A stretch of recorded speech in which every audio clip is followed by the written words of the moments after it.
Hi Anubhav, I'm so sorry for Hello. all the chaotic No situation problem that at all. was going on. No problem. So Anubhav, how are you first of all? I'm good, thank you. आप बताइए कैसे हैं? मैं भी बहुत अच्छी हूँ। अनुभव जी, क्योंकि जहां तक मेरी जब भी आपसे बात हुई है, आप हमेशा मुझे जी कह के पुकारते हैं। दीपिका के साथ वो जी लगना तो मुझे लगता है एसेंशियल हो गया है। तो आप मुझे ये बताइए कि ये तहजीब का राज क्या है? क्योंकि मैं तो लखनऊ से हूँ, तो आई एम डेफिनेटली अवेयर कि यहाँ पे वहां पे तो बहुत जी होता है, बट दिल्ली में मैंने किसी को ऐसे रेफर करते हुए नहीं सुना, and you are the first one. So इस तहजीब की कहानी को मुझे जानना है। देखिए जी का मतलब होता है रिस्पेक्ट। जी जहाँ पे भी लगता है, नॉन नेसेसरली कोई बड़ा है तो ही लगा, छोटा है तो भी, क्योंकि रिस्पेक्ट यूनिवर्सल होता है। कोई भी जेंडर बायस नहीं रहता है, कोई भी एज बायस नहीं होता है, कोई कलर बायस नहीं होता। तो जी सबके लिए। तो हमारे यहाँ पे हम लोग के छोटे बच्चों को भी पेरेंट्स लोग जी करके बुलाते हैं, तो हम लोग जी हम लोग के लिए कॉमन हो गया है। हम लोग अच्छा। सर से ज्यादा हम लोग जी करके बुलाना यूज करते हैं। जैसे कॉर्पोरेट वर्ल्ड में कई बार क्या रहता है, बड़े लोग भी, जैसे कोई हमसे बड़ा भी है तो उनको, जैसे मान लीजिए कोई आयुष जी है तो उनको आयुष के नाम से बुलाते हैं, तो वो हम लोग को डाइजेस्ट होता है, हम लोग जी लगा देते हैं।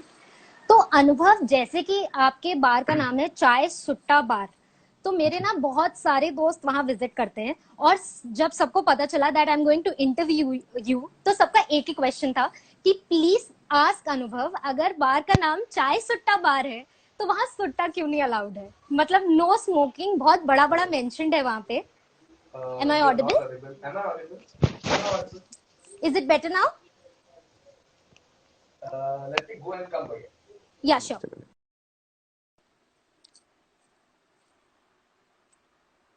Just a second, there is some situation again.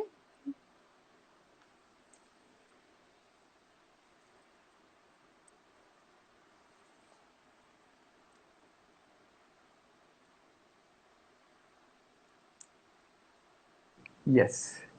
Yes. So now I am audible? Yes.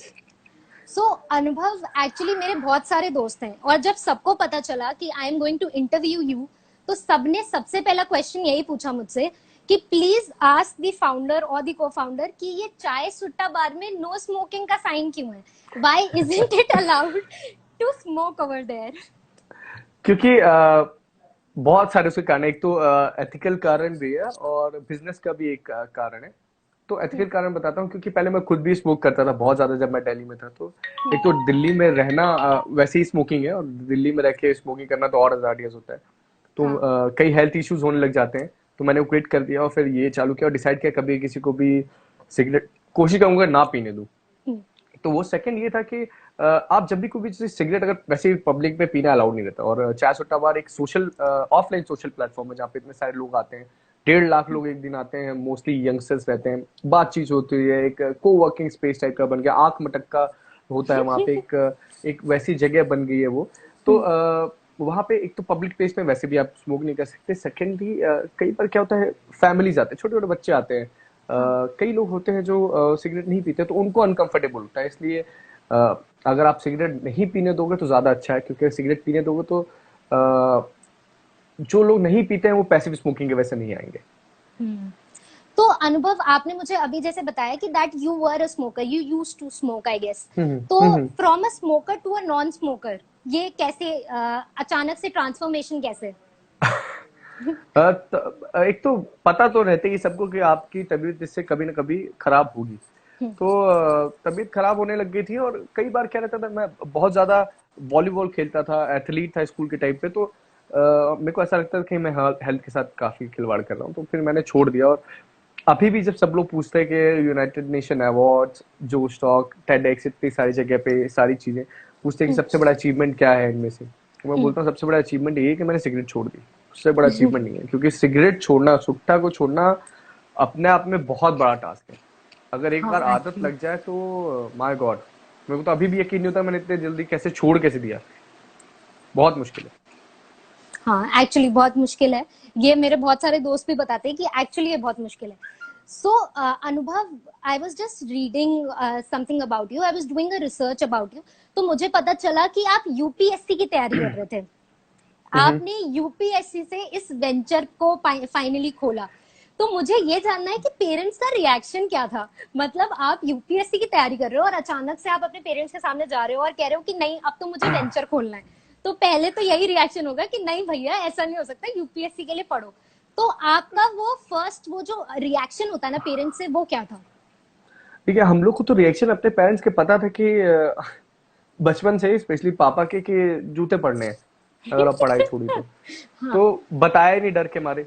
और हम्म, ऐसे धीरे धीरे धीरे करके तीसरे आउटलेट हो गया। तीसरा आउटलेट में मैं फेसबुक में लाइव आ गया, ये सोच के भैया पापा तो है नहीं। मैंने मम्मी को हम्म, बता दिया था दूसरे आउटलेट में कि मम्मी हम्म, थोड़ा वो फ्रेंड वाले कैटेगरी में आती, तो मम्मी को तो बता दिया था। पापा अच्छा। को बताना इसलिए मुश्किल पड़ रहा था कि बहुत डर लगता है, कभी बचपन से ही डरते थे हम लोग, तो उनको हम्म, बताना बड़ा मुश्किल था। लेकिन हम जब मैं फेसबुक से लाइव आया तो ये सोच के आया था पापा तो है नहीं हम्म, फेसबुक, तो उनको कैसे मालूम पड़ेगा। लेकिन मैं ये भूल गया था कि रिश्तेदार तो होते हैं, हम्म, तो उनको मालूम पड़ गया। और बताया भैया कि आपका लड़का चाय बेच रहा है। हम्म। तो पापा बोले अरे दिल्ली में इसको पढ़ने भेजे, तो अरे इंदौर कब आ गया और इंदौर में चाय कब बेचने लग गया। Oh my God. दिल्ली से इंदौर आ गया, हम्म, तो तुरंत गाड़ी लेके आ गया। हम्म, और देखे क्या क्या है ये ताम झाम, देखे नाराज हुए, बात नहीं किए। हाँ। अच्छा वो मारे नहीं, बच गए।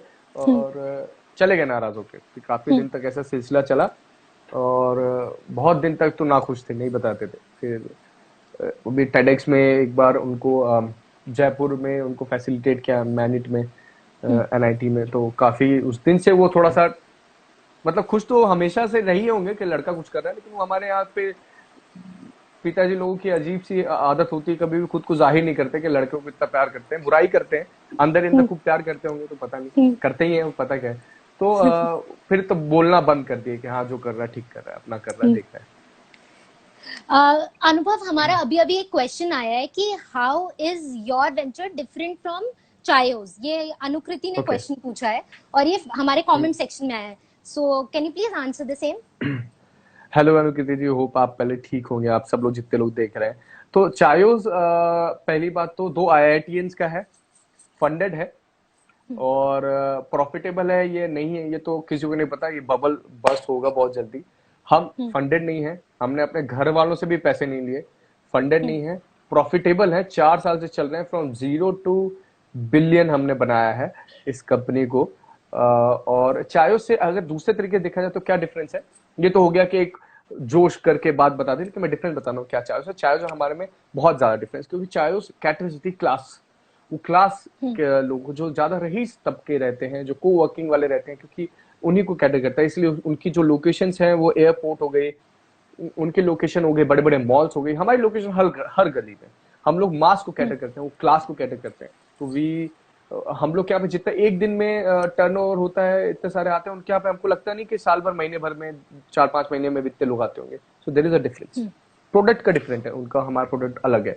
आप अगर प्रोडक्ट को चाय समझ के चलेंगे तो चाय प्रोडक्ट नहीं होता कभी भी, उसकी प्राइसिंग बहुत मैटर करती है प्रोडक्ट के लिए, तो उनका प्रोडक्ट हमसे डिफरेंट है। So there is no difference, huge Anubhav, difference. हमें एक और क्वेश्चन आया है जेम कृति की तरफ से कि क्या आपने कभी रिग्रेट किया that you left UPSC? So did you regret the same? As I told, UPSC examination is all about living and learning. It's a daily learning experience. Not necessarily you get to clear this exam and become a civil servant. You can do the civil services even staying out of this civil servant वाला category. So जैसे मैंने बताया, हम लोग का pillar ही हम लोग का था कि हम लोग सोसाइटी की हेल्प करें, and that's what we are doing. तो रिग्रेट नहीं किया, लेकिन उसका भी एक अलग मजा है, इसका भी एक अलग मजा है, दोनों अलग अलग है। तो अब आप कभी मतलब ऐसे सोचते हो कि that you will join UPSC again? कभी आपका वेंचर बहुत अच्छा चला गया and you have time so you will study for it, कभी ऐसा ख्याल दिमाग में? देखिए मैं आपको बताता हूँ, हम हम लोग ऐसे है कि एक बार जो यूपीएससी के में आ जाता है वो कभी जाता नहीं। मैं टेबल में ही लिखी है freedom oh struggle. My God. तो पढ़ते रहते हैं डेली, उस तो लर्निंग एक्सपीरियंस है। अगर कभी मौका मिला इस टाइम पे बीच में देने का तो देंगे भी एग्जाम, क्या है उसमें। बिल्कुल। तो अनुभव, अभी हम जैसे सब लोग जानते हैं कि कोरोना वायरस चल रहा है एंड सारा सब कुछ लॉकडाउन है, तो वर्क फ्रॉम होम चल रहा है। मैं खुद एक मैगजीन में काम करती हूँ, तो ये मैं बहुत अच्छे से जानती हूँ कि वर्क फ्रॉम होम बहुत ज्यादा डिफिकल्ट होता है, B it for the authorities या एम्प्लॉयज के लिए। तो इस टाइम में आप कैसे मैनेज कर रहे हो, क्योंकि आपका तो पूरा एक रेस्टोरेंट चेन है, तो आप एम्प्लॉयज को कैसे मैनेज कर रहे हो सारी चीजें? हमने ये थोड़ा सिनेरियो पहले ही समझ लिया था, टचवुड, हम्म। कि थोड़ा वर्स होने वाला। हम 18 से हम लोग ने क्लोज कर दिया था, 18 तारीख से हम लोग ने अच्छा। क्लोज कर दिया था। हम्म। तो हमारे सर जितने भी एम्प्लॉयज थे, जितने भी ट्रेनिंग में भी लड़के आए थे, उनको भी सबको घर भेज दिया था कि भैया, कई उदयपुर से थे, कई देहरादून से थे, कई बैंगलोर से थे, नॉर्थ ईस्ट से थे, तो सबको अपने अपने, नेपाल से थे, मस्कट ओमान से थे, तो सबको हम लोग ने अपने अपने घर भेज दिया कि भैया अच्छा। आप जाओ अपने अपने घर, सेफ रहिए। हमको थोड़ा था हो गई थी हम्म। अनुभूति कि ऐसा हो सकता है। और मैनेज अभी तो ऐसा है कि वर्क फ्रॉम होम, क्योंकि आउटलेट तो चालू है नहीं, तो अभी ऐसा कुछ है नहीं। हमने अभी तक हम लोग क्या कर रहे हैं कि जिसको जो भी नीड पड़ रही है खाने पीने की, उसको हम लोग खाना पहुंचा रहे हैं अपने तरफ से। हमारे लड़के लगे हुए हैं, हमारे वॉलंटियर्स लगे हुए हैं।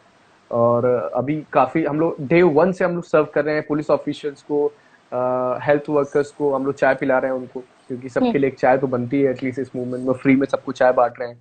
हाँ। तो अभी तो यही चल रहा है। बाकी अभी वर्क फ्रॉम होम में हम लोग वर्क कर रहे हैं 400 बार के लिए एक ऑटोमेटेड मॉडल बनाने के लिए, क्योंकि अभी हम लोग ऑफलाइन प्लेटफॉर्म थे, अभी इसको ऑनलाइन करेंगे। तो उसमें वर्क चल रहा है के लिए। अनुभव, जैसे आपने मुझे बताया एक चाय तो बनती है, तो इस टाइम में जब ऑलरेडी सब कुछ लॉकडाउन है, तो आप इसको कैसे आगे लेके जा रहे हो, मतलब पर्सनल हाइजीन को भी ध्यान में रखते हुए, और आप वर्कर्स को प्रोवाइड कर रहे हो, तो मतलब ये कैसे मैनेज हो रहा है? इस मॉड्यूल के बारे में आप कुछ बताओ हमें। देखिए, अभी तो ऐसा है कि एक ऑटोमेटेड मॉडल ऐसा बनाएंगे कि जिसपे वैसे भी हम लोग की जो चाय रहती है वो हैंड टच नहीं रहती है। लेकिन कई ओके। बार रहता है कुल्हड़ हम लोग पकड़ते हैं। तो हम्म। अभी उसको हम लोग कैसे कर रहे हैं कि पूरा ऑटोमेटेड मॉडल रहेगा पूरा। अच्छा। उसपे आपकी जब तक हम डिलीवरी जब तक नहीं करेंगे, जब भी जो भी चीज डिलीवर भी करेंगे, हम लोग फ्लास्क भी डिलीवर करेंगे, तो वो भी यूवी रेस से सैनिटाइज रहेगा। तो ओके। उसी में वर्क किया जा रहा है, देखते हैं कैसा चल रहा है। अच्छा। तो आफ्टर पेंडेमिक, मतलब after corona virus is over और बाकी सारी चीजें रीस्टार्ट हो जाएंगी, तो मुझे ऐसा लगता है रेस्टोरेंट्स के लिए एक बहुत बड़ा चेंज आ जाएगा, क्योंकि मतलब everybody would be cautious enough regarding everything. तो आपका उसके बाद पे आपकी क्या स्ट्रैटेजी रहेगी, मतलब ट्रैफिक वापस लाने के लिए, ज्यादा लोगों को वापस इंडल्ज कराने के लिए? देखिए, जब तक तो कोरोना वायरस पूरे तरीके से खत्म नहीं होता है, अभी तो इसके चांसेस जो मुझे लगता है कि अभी, आई होप के, आई विश के मैं गलत हूँ, लेकिन मेरे को लगता है अभी 1 साल तक ये वैक्सीन आने में और वैक्सीनेशन सबके होने में टाइम लग जाएगा। तो रेस्टोरेंट वालों के लिए, कैफे वालों के लिए जो बहुत बड़ा टास्क है कि साल भर तक आप कैश क्रंच नहीं हो, कैश बर्नी नहीं हो, सर्वाइव कर जाओ, बहुत बड़ी बात है। और जब तक ये पूरा हो नहीं जाता, तब तक हम लोग की खुद भी as a citizen responsibility, crowd ना लाएं अपने यहाँ पे।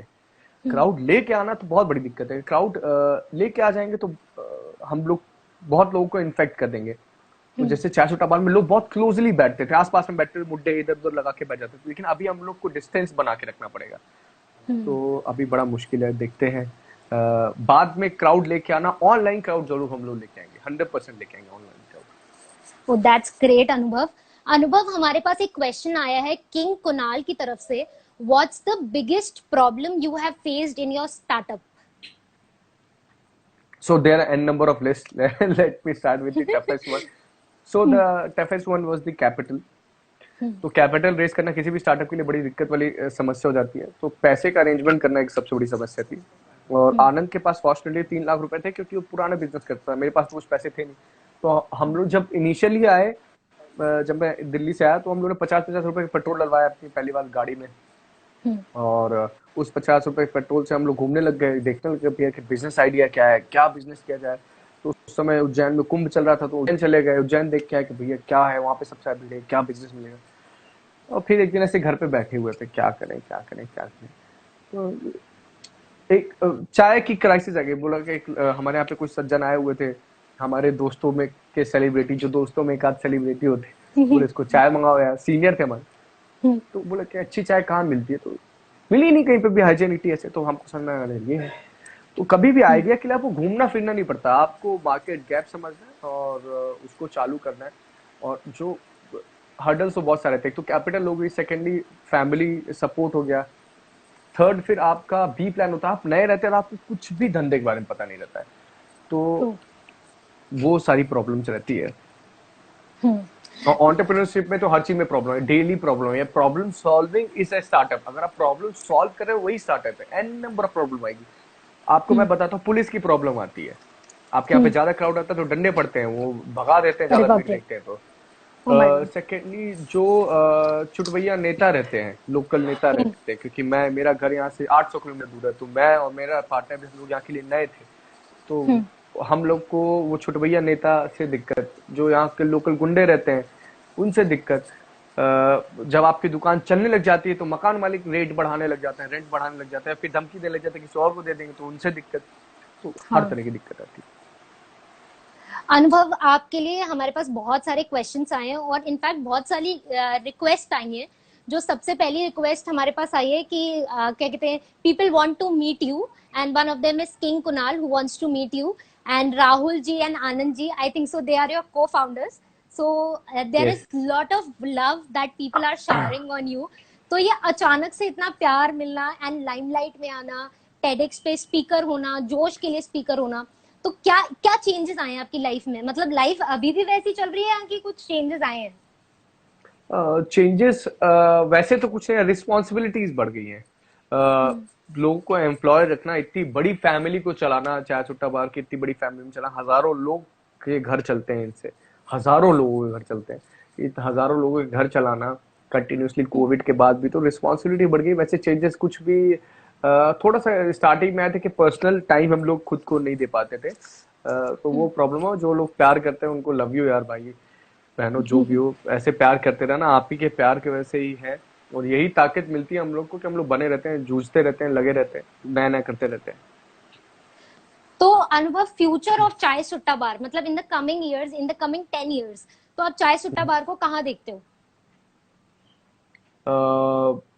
चाय सुट्टा बार को चाय चेन ऑफ मैकडी और somewhat like Starbucks, even even more than Starbucks, even more than McD. Oh my क्योंकि God, चाय एक that's ऐसी चीज great. है जो हर गली मोहल्ले में लगती है। आप खाने के लिए भले मैकडी में जाओगे, दूर जाओगे, स्टारबक्स के लिए जाओगे, चाय तो हर जगह लगती है। That's really true. Anubhav, the last question that I really want to ask, oh my God, there is another question from one of your lovers. That is, what kind of support have you given to the franchises amid this lockdown? तो आपके जो भी franchise चल रही हैं, outlets चल रहे हैं, तो उसका क्या? देखिए, अभी तो सर मॉरल सपोर्ट के अलावा हम लोग कैश सपोर्ट तो खुद ही नहीं कर सकते, क्योंकि हम लोग खुद को भी सस्टेन करना है। तो अभी तो सब लोग खुद ही जितना सस्टेन हो सके सस्टेन हो। बाकी हम लोग जो नया मॉडल बना रहे हैं वो सबके लिए हेल्पफुल रहेगा। उसमें बहुत हम लोग टाइम लगा रहे हैं, पैसा लगा रहे हैं, तो वो हम लोग की फ्रेंचाइज को सबको हेल्प करेगा। अनुभव, last but not the least, the last question that I have for you is कि 2002 में एक बहुत बड़ा रिसेशन आया था that everybody is aware about. अब 2020 के बाद ऐसा कहा जा रहा है कि वो 2002 से भी बुरा रिसेशन आएगा, और अभी रीसेंट रिपोर्ट आई थी कि बहुत सारे स्टार्टअप्स इमर्ज हो चुके हैं। तो क्या आपको लगता है कि कहीं ना कहीं ये पेंडेमिक एक अपॉर्चुनिटी है स्टार्टअप्स के लिए, और इसको पॉजिटिवली एंटरप्रेन्योर्स या बडिंग एंटरप्रेन्योर्स कैटेगराइज कर सकते हैं? हाँ, तो ये 2008 में आया था जो रिसेशन, वो था अमेरिका बैंक डिसॉल्व हो गई थी, उसकी वजह से पूरा शेयर मार्केट में रिसेशन आया था। उससे पहले 1939 में आया था एक्चुअली, तो वो ग्लोबल रिसेशन था। ये जो है ये बहुत ही अलग सा डिप्रेशन है। ये रिसेशन भी नहीं, बहुत ही अलग डिप्रेशन रहेगा ये। और इसके बाद वर्ल्ड ही चेंज हो जाएगा, इसके बाद दुनिया ही अलग हो जाएगी। उनका देखने का तरीका, उनके काम करने की योजनाएं, सारी चीज बदल जाएंगी। तो और ये बेस्ट टाइम है, कोई सा भी टाइम किसी भी स्टार्टअप के लिए बेस्ट रहता है। अपॉर्चुनिटी तो आपको निकालनी पड़ेगी। मैंने बोला ना कि हम लोग को अपॉर्चुनिटीज होना चाहिए। एक एंटरप्रेन्योर तो लिक्विड की जैसा होना चाहिए। मैंने बताया भी कि अभी हम लोग ऑफलाइन थे, हम लोग कुछ भी डिलीवरीज भी नहीं करते थे ना, ऑफलाइन हम लोग प्रेजेंट थे। अभी चालू किया हम लोग के पोस्ट वायरल जाने लगे, तो हमको समझाया कि डिजिटल मीडिया, सोशल मीडिया, आपको वेब पे होना बहुत इंपॉर्टेंट है। लोगों की कंज्यूमर बिहेवियर को समझना, उनके डेटा लेना, उनके डेटा से उनको मोल्ड करना, कंज्यूमर वही चीज उनको प्रदान करना। तो अगर कोई बडिंग एंटरप्रेन्योर है जो अभी स्टार्ट करना चाहते हो, तो it is the best time, क्योंकि आपको सब लोग यही मिलेंगे जहां पे अभी हम दोनों लोग हैं। तो स्क्रीन पे अगर आप पहुंचा सकते हैं कोई भी चीज उनको, तो इमीडिएटली पहुंचाइए। अगर उनको नेसेसिटी और नेसेसिटीज में काम करें, अगर आप नेसेसिटीज में काम कर रहे हैं, जैसे एफएमसीजी हो गया, अभी बहुत ज्यादा चल रहा है, फार्मा हो गया। लेकिन याद रखिए फार्मा और ये सब इनइलास्टिक होते हैं, ज्यादा दिन तक नहीं चलते हैं। ये अभी चल रहे हैं एपेडेमिक के टाइम पे, बाद में नहीं चलेंगे। फियर प्रोडक्ट बहुत ज्यादा चलते हैं, जिनसे लोग डरते ओके। हैं, खरीद लेते हैं। दवाइयां हो गई। आप हेल्थ केयर पे ध्यान दो, हेल्थ केयर वाले बहुत ज्यादा चलेंगे। मेंटल हेल्थ पे ध्यान दो, वो बहुत सारी चीज चलेंगी। एआई चलेगा, आर्टिफिशियल इंटेलिजेंस हमेशा से था। डेटा मैनेजमेंट बहुत चलेगा, क्योंकि data is the next oil, जैसे सब लोग जानते हैं। उसके बाद आपका एंटरटेनमेंट के लिए आप वीआर देख सकते हो। नेटफ्लिक्स और ये प्राइम जैसे बहुत सारे प्लेटफॉर्म और टीवीएफ जैसे बहुत सारे प्लेटफॉर्म आएंगे आगे, ये बहुत ज्यादा चलेंगे। लोग एड टेक में बहुत काम कर रहे हैं, एजुकेशन में काम कर रहे हैं, क्योंकि लोग अपने बच्चों को बाहर नहीं भेजेंगे। लेकिन एक आदमी चीज जरूर भूल जाता है एड टेक में करने के लिए। एड टेक में करते करते लोग पढ़ाई पे ध्यान देता है, एक चीज भूल जाता है जिसको मैं आइडिया देना चाहूंगा, क्योंकि मैं इस फील्ड से नहीं हूँ। तो गेमिंग पे ध्यान दीजिए। लोग एड ओके। टेक पे ध्यान देते, पढ़ाई लोग 2 घंटे करेंगे, 4 घंटे करेंगे, 5 घंटे करेंगे, बाकी टाइम पे पबजी खेलते हैं। तो जो लोग गेमिंग के उसमें जो काम कर सकते हैं वो गेमिंग में काम करें, क्योंकि गेमिंग की इंडस्ट्री बहुत ज्यादा बूम होगी। नो मैटर एपेडेमिक आए ना आए, लोग गेम खेलेंगे, भले पढ़े नहीं लेकिन गेम जरूर खेलेंगे।